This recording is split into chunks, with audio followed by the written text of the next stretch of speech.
Hey friends, Jared here with Fanboys Forever, and today we've got another review of one of Spin Master's new Batman figures. It is the Talon figure, and this is one that's been really anticipated, especially from fans of the Court of Owls storyline from the comics, from the New 52, and this is one that it's just really cool to see come out, especially on the mass market. So, without further ado, let's take a closer look. Before we look at the actual figure itself, it is important to note how these things are packaged. Of course, it's the standard Cape Crusader packaging that we're all familiar with. You open it up and you get 3 mystery boxes. You can see I've already opened them, so they're no mystery. You also over here will get a trading card that you punch out, and it's this one. You have the armored Batman figure. It's the latest paint variant of that, which I've not got yet, and he's fighting Talon in the jungle. So I really like these things. So let's have a look at Talon himself. The figure is very detailed to be at this 4-inch scale, and I love the bulk that they have for the sculpt. As a matter of fact, you can really tell that there's a lot of kinship with the way that the bulk and the body style of this figure looks compared to, say, their standard Batman. So just to show you that, we have the builds are extremely similar right here. And if anything, Talon may be slightly just a little bit more buffed out than Batman, but I really like how there's that kind of kinship in their sculpts. They're definitely not shared, but I think the base is the same. Everything's sculpted digitally these days in a lot of cases, so I think the bases for both of them are very, very similar. We'll start out looking at the head sculpt, and this has one of the more detailed heads that we've seen in this line so far.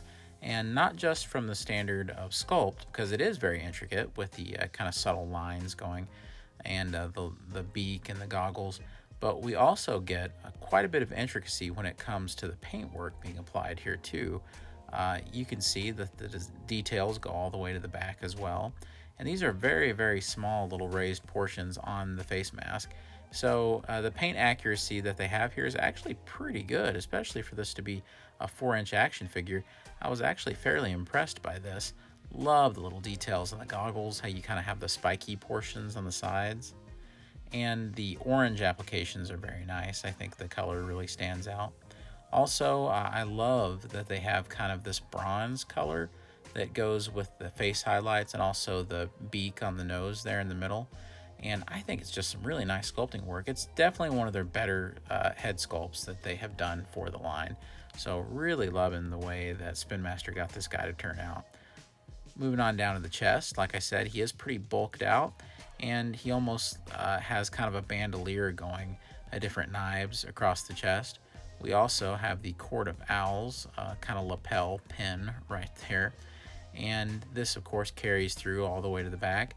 And you have to appreciate how they make sure that that bronze kind of brown continues all the way around, because there are a lot of lines that can sometimes also be aimed at kids, not just adult collectors. You'll see that the paint detail stops in the back, and and it does for a lot of things on the Spin Master figures, but then there's things like this that they make sure looks good from the back as well. Moving on down, we have the chest armor itself. Actually, it kind of looks more like armor. As a matter of fact, it reminds me more of the Matt Reeves Batman costume, with the sort of angular layers at the pecs and then the abdomen. So that is kind of funny. Well, maybe Spin Master can just kind of take this digital file and alter it a little for their, obviously they'll end up doing Rob Pattinson Batman figures. Going on to the gauntlets over here, we actually have some stripes up here, so that's worth noting that's sculpted in. These gauntlets are actually pretty cool. Once again, funny parallel with the Robert Pattinson Batman, because his gauntlets look really similar. I'm sorry, I've got it on the brain because they've shown the big teaser trailer today at Fandom, which I thought looked spectacular. So I was really impressed by that. Anyway, though, I love these gauntlets. They look really nice. But on the other side, you have something different going on. We kind of have this full owl motif, and you have the eyes up here, and then the beak, and then the feathers. It looks great. So I actually really love the sculpting on these gauntlets, and usually that's something that doesn't get a lot of attention, but here it really does. Moving on down, we have legs and hips that are very similar to what you'd see with their standard Batmans, but there's lines sculpted in. You can see that they're kind of engraved in there. He's also got a belt that's worth mentioning, which is kind of the Talon version of the Batman utility belt. We can see some daggers stuck in there. And moving over to the back, we can see that it's pretty plain on the back, and that goes for the legs as well. On down, we have some knee pads here, which are pretty similar to the way Batman's boots are constructed in the line. And we also just have some ridge work on the boots back here. So it's great because I think sculpt-wise, he's like a counterpart to Batman. And, you know, when it comes to the Court of Owls, like, they have their own sort of vigilante force of Talon warriors. So I think this is great because in order for them to be imposing, because these guys are a serious threat in the comics. So I think that making him such an equal to Batman when it comes to the villain figures and things that's already been released, this is the most similar to Batman himself. So I really like that that's the approach they're taking, that it's kind of like an anti-Batman sort of character. Moving on to articulation, we can see that the head just kind of goes all the way around, but there's not really any up or down, and there's not much of a tilt. It is just a straight up rotation, which is fine, but I always love to see tilt in this stuff. The arms can go up a lot. You'll find the articulation is almost exactly the same as any of the standard Batman figures. Then they can go down that much. We do have a full rotation right there at the elbow. It can go up about that much, so just slightly more than 90 degrees because it is single jointed. There is nothing at the wrist, as there hasn't been with any of the Spin Master DC figures. Nothing at the waist, not been anything like that either. We do have a cut, and that's at the top of the thighs there. We can do the splits completely. Probably do it. Yeah, you can do it even more, so it can look totally unnatural. So we can have it go up that much, and it's just about at 90 degrees. We do have a rotation at the knee, and it is single jointed, but you get plenty of range out of it. And there's nothing at the ankles, just like any of the other Spin Master figures. So even articulation wise, he's a perfect match for the standard Batman figures. Here Talon is with his daggers that he comes with, but these things, in my opinion, are pretty oversized for what I think that they mean for them to be, and they end up looking more like swords. So it's a little unfortunate that they're so oversized. The other thing I'm not so sold on is the color scheme. I know that this is just one variation of these you can get. There's a different variation where they were kind of silverish gray. Probably would have looked a little more appropriate to the character, but you know how it is with the Spin Master figures. You know, it's very hard to plan out exactly which accessories you're going to get with what figure, and you just kind of take what you can get. And still not a very big fan of that weird kind of wash, the dirty like marks they put on the accessories. I really hope that in the next wave of stuff they kind of lighten up on that a little, which is some kind of a bat accessory or blade.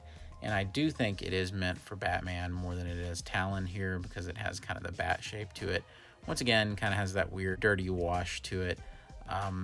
It looks a little bit better on this than it did the blades. Lastly, we have the cool owl that he includes here that we looked at just a little bit earlier. I love all the sculpt details in this guy. It's actually a very nice, precise sculpt, and definitely did not expect to get this. I was actually pretty surprised because I really hadn't done much research about him before I picked this figure up, and definitely surprised to see him in the box. He has a few little flecks of just kind of random stuff, and it's funny because I'm sort of learning that those are intentional with this line now, and you know, I wish they weren't. I kind of wish they'd back off on that a little. He does have a peg right here that you can just put into the back, and we can set him in there, and he just sets on the side. This is as much range as you can get when it comes to the different poses or positions you can put him in. But if you kind of put him over here, he can do this. That's fine as well. I'm not sure I'll have this setting on him all the time, but I really do like it. It is a little funny that it's yellow, but you know, you can go in, paint this guy up, and make it more realistic if you wish. All right, time for a few scale comparisons for Talon. We're going to start out with just a standard Batman figure. We'll see how they look together. This is the one that comes with the Batcave 3-in-1 playset, and they match pretty well perfectly. Talon might be slightly taller than Batman, especially when it comes to the point at the top of that hood, but overall they match pretty well. I do like, though, that he's so physically imposing to the standard Batman. Next comparison will be with one of the female figures in the line. We have the Batwoman figure. We'll see how they match up. and I think it looks really nice together. Grayscale. Next up, we'll compare him to the new Joker variant that's out with this latest wave. In the black, I think they look great together. And next up, we'll compare him to one of the monster figures in the line. And these guys are all kind of hunched over a little bit because of their knees. They're all slightly bent. And I think this is a terrific looking scale. So overall, what are my final thoughts on Talon? I think he's a great addition to the Spin Master Cape Crusader line. He's got a fantastic sculpt, and he's probably the most comparable of all the villain figures released so far to a standard Batman. So you can end up getting some really cool poses and recreating some of those really cool shots from that Greg Capullo artwork from that Court of Owls storyline. So I think he looks great. He's a tremendous addition to the rest of the villain lineup that we've gotten so far, and I can't suggest him enough, especially for the low price you can get him at. I think you can get him for about $8. I found mine at Walmart, so these things are starting to hit en masse, and I can't wait to see what Spin Master comes up with next, because if this is any indication, the quality is only going up. So love this figure, great addition to the line.